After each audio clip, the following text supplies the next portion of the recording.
Daniel, un gusto saludarte, ¿cómo estás? ¿Qué tal? Muy bien, un gusto también, Rubén, poder compartir este momento contigo. Bueno, danos un panorama general de cómo está la economía en este momento. Creo que posiblemente lo más importante, nosotros estamos todos muy focalizados en el día a día de qué es lo que nos está pasando acá en la Argentina, si se acaban o no se acaban las reservas y qué va a pasar en el mercado de cambios. Y me parece que perdemos de foco lo que está ocurriendo en la economía internacional, que nos va a representar un cambio muy grande y muy profundo en lo que viene en lo inmediato. El mundo se dirige hacia una estanflación. Está sucediendo en Estados Unidos, está sucediendo en China, está sucediendo también en Europa. La Reserva Federal de Estados Unidos el jueves de la semana pasada, el 3 de noviembre, dispuso comenzar a endurecer su política monetaria. Se ha dado cuenta que el mercado laboral está sobrecalentado, que la inflación empieza a ser un dolor de cabezas y ese endurecimiento de la política monetaria viene de dos lados. Por un lado, el retiro de lo que son los programas de flexibilidad cuantitativa. Eso va a durar prácticamente hasta mitad del próximo año. Son 120 mil millones de dólares mensuales que venía inyectando el Banco Central de Estados Unidos para mantener firmes al mercado de capitales estadounidense.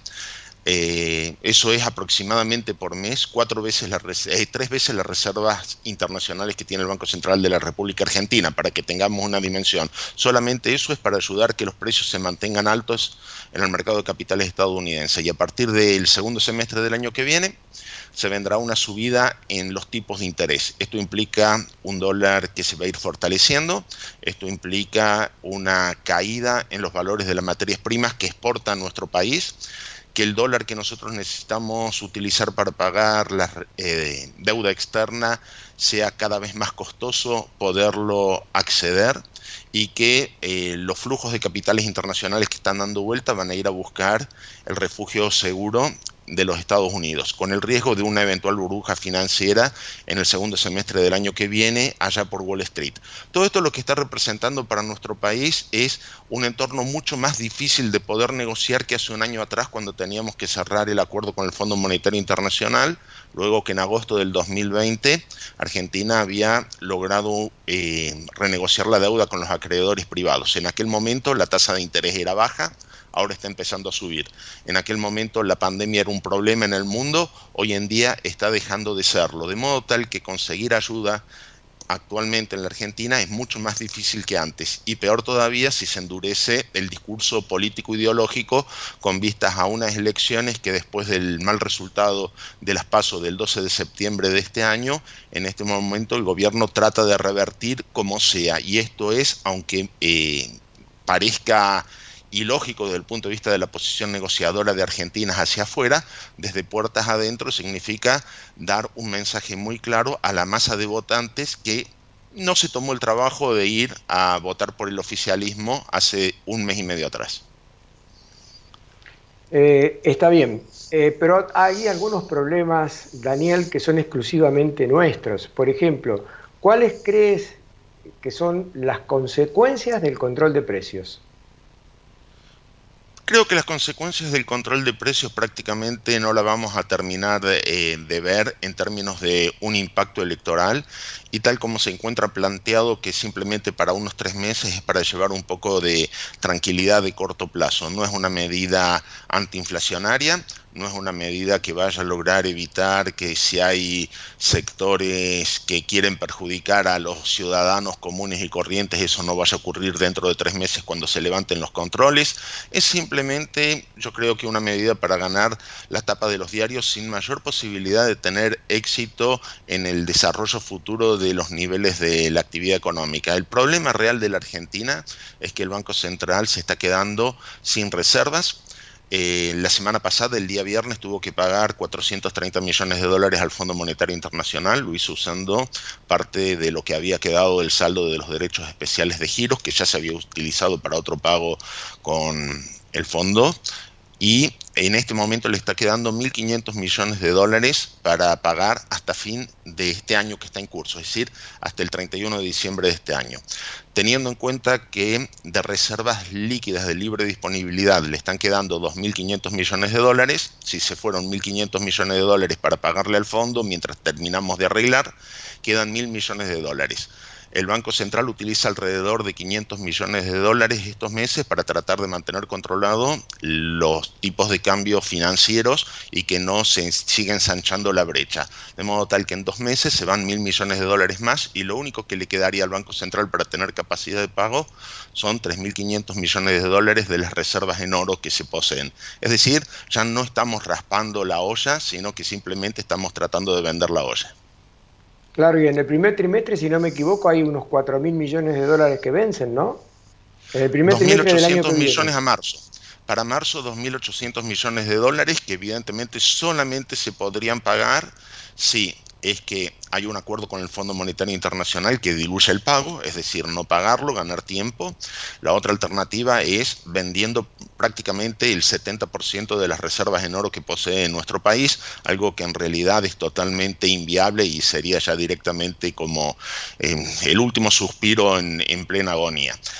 No hay mucho tiempo. El tiempo es uno de los recursos más escasos que tiene el gobierno, probablemente tiene tan poco tiempo como reservas del Banco Central, de modo que inminentemente Argentina tiene que decidir o va a un acuerdo con el fondo, con las mejores condiciones que se puedan llegar eventualmente a conseguir, o canjea de acreedores, lo deja al fondo a un costado y va con algún acuerdo bilateral con China o con Rusia, con todos los compromisos ideológicos y geopolíticos que eso significa. Y la tercera alternativa es ir directamente a un camino a la 10ª cesación de pagos del país, con una gran diferencia. En las otras 9 no le pagamos a los acreedores privados, pero nunca dejamos de pagar a los organismos internacionales.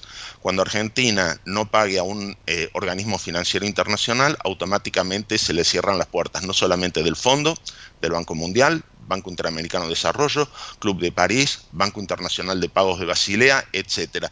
Es decir, todo lo que se está utilizando en este momento para financiar los programas de obras públicas y en algunos casos obras privadas, como los que financia la Corporación Financiera Internacional del Banco Mundial, van a quedar directamente parados y Argentina tendrá que vivir con lo que tenga. Ahí leí, Daniel, en algún diario de que ante las circunstancias de lo que vos estás explicando muy bien, el gobierno, si no me equivoco, el Banco Central, hay unos 15.000 millones de dólares de los depósitos de los privados en los bancos. ¿El banco podría llegar a pescar esos 15.000 millones y apagárselos? Bueno, los depósitos en dólares que tienen los argentinos en el sistema financiero están entre 18 y 19 mil millones de dólares.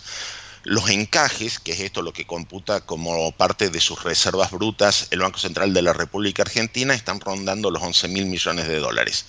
Esa es la cantidad que eventualmente podría el Banco Central tratar de hacer algún canje, por ejemplo, por algún tipo de bono o de papeles y poder eventualmente apropiárselos. Creo que en definitiva no pasa por este lado, es lo que está disponible, pero eso se considera parte de las reservas brutas, no de las reservas de libre disponibilidad.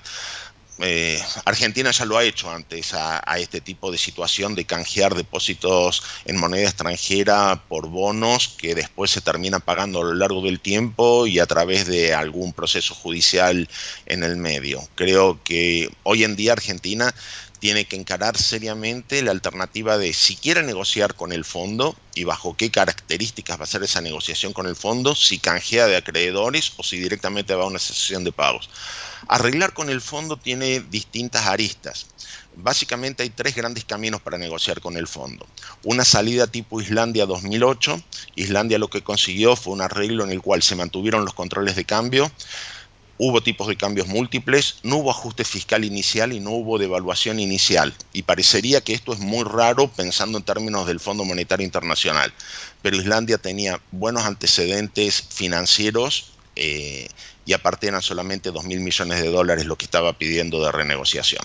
La otra alternativa es ir al acuerdo de facilidades extendidas, que es lo que se está hablando en este momento, extender los pagos de la deuda a 10 años de plazo, acceder a tasas de interés más bajas, pero asumiendo el compromiso de implementar reformas estructurales, reforma laboral, reforma previsional, reforma tributaria, desregulación de distintos sectores de actividad productiva, privatización de empresas públicas. Todo eso es lo que pide el Fondo Monetario Internacional a cambio de poder extender los plazos y bajar las tasas. Y el tercer camino que queda es renegociar el acuerdo actualmente vigente, es decir, pedir un waiver sobre el stand-by obtenido por la administración de Mauricio Macri en el 2018. Lo que tiene es que esto significa tener que reconocer, primero, que el acuerdo anterior era válido, ahí hay un problema de diferencias políticas e ideológicas muy grandes. Segundo, negociar sobre esa base. El acuerdo se extendería, pero no más allá de 3 nuevos años. La tasa de interés subiría porque un waiver es más costoso porque se aplican punitorios, hasta acá estamos pagando solamente compensatorios, y lo que se hace es pagar una sobretasa de 2 puntos porcentuales anuales por exceder la capacidad que tiene nuestro país en términos de lo que son las cuotas que aporta el Fondo Monetario Internacional, y 1 punto porcentual anual podría eventualmente aplicarse, no es el caso de lo que está sucediendo en la Argentina en este momento, en caso que se excedan los plazos. Por ejemplo, si en el waiver conseguimos que en lugar de 3 años sean 4 o 5 años, tendríamos que estar dispuestos a soportar una penalidad adicional de 1 punto porcentual anual, que evidentemente esto no le conviene ni por tiempo ni por tasa de interés al gobierno, de modo tal que si uno pudiera decir en el mejor de los mundos un acuerdo tipo Islandia, el fondo ya lo ha autorizado, y esto estaría muy en línea con lo que quiere la administración nacional en este momento, que es no aplicar un ajuste en lo inmediato y dejar que los costos lo termine pagando quien lo suceda en la administración nacional.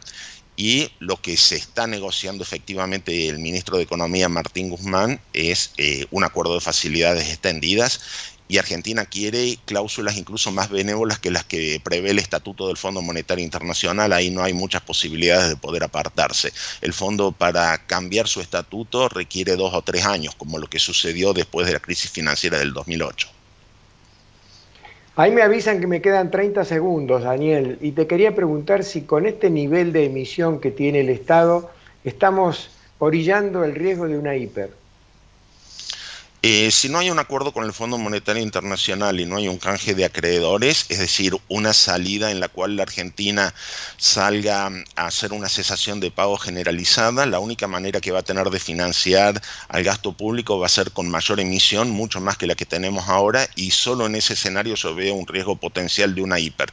Con acuerdos, ya sea con el fondo o con otros actores que vengan a sustituirlo al fondo como apoyo financiero, no veo el riesgo de una hiper.